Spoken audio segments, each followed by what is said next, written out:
Hi, this is Jamie, Fort Vancouver Library's experiential learning librarian. Today I raided my recycle bin to see if we could make something fun. Some core supplies you always need when you're doing a maker project.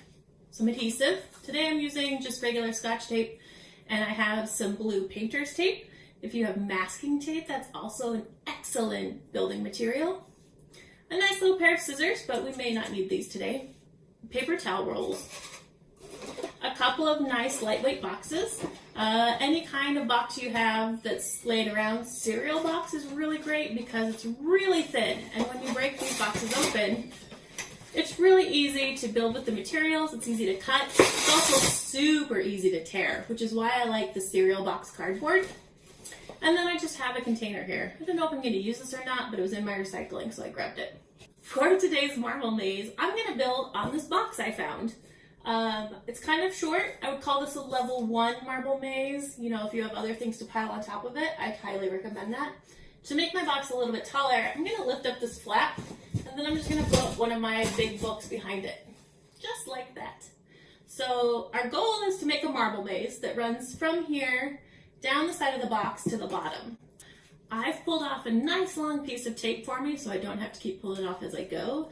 I really like painter's tape and masking tape because, again, just like cereal box cardboard, it's super easy to tear.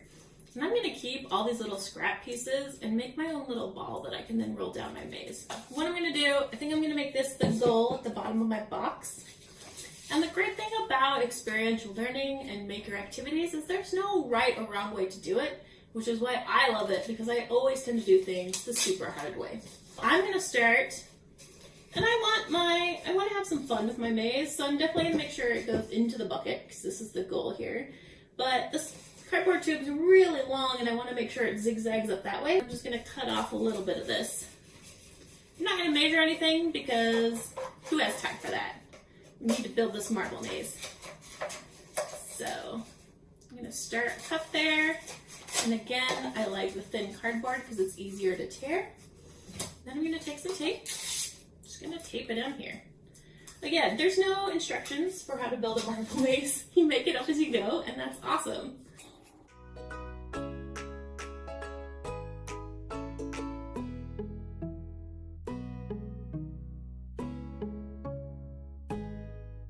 When you're building your marble maze, you're going to go through a lot of different things. It's not going to work right off the bat. Mine never do. None of the things I make ever do. But it's called a prototype. We're going to try out a design, see how it works, see how it doesn't work, and then we're going to improve on it from there. So that's part of the iterative process. Iterate means to try over and over again. You're just really going to work with what we've got and make it better. I think my second part of my marble maze going to come down like this. I'm just going to tape this down here because I do like it right there. I think I'm going to line these two up because it seems like that would be important for them to touch.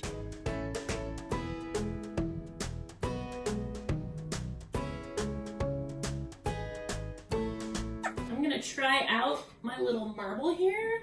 It needs to be slightly bigger. I'm going to just wrap my scrap tape in some more scrap tape.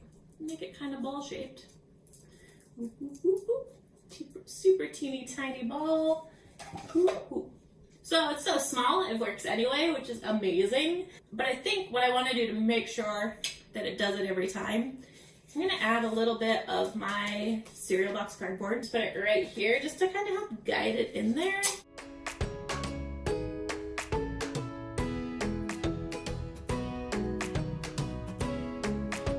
So far, looking pretty good. Now we're going to move up into the top of our box here. I have this really great toothpaste box here. It's a beautiful shape for building a marble run. So I'm actually just going to stick it on the end here. Maybe straight up, maybe at an angle. Angle's definitely cooler. I'm even going to use the little flap on the end here as a little guide. That will make it amazing for the ball. That's looking pretty awesome. I'm going to use the rest of this tape on my ball, which is in this little bucket here.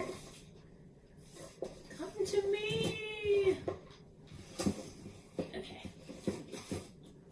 Perfect. Still intact. Sign of a good marble maze. It can withstand Jamie. And then we're going to try it out here. Yeah! So this is a level 1. Can you find other things to build a level 2? Keep building and have fun. We hope to see you again soon at the library. In the meantime, there are lots of cool resources on the library website. Go to www.fvrl.org.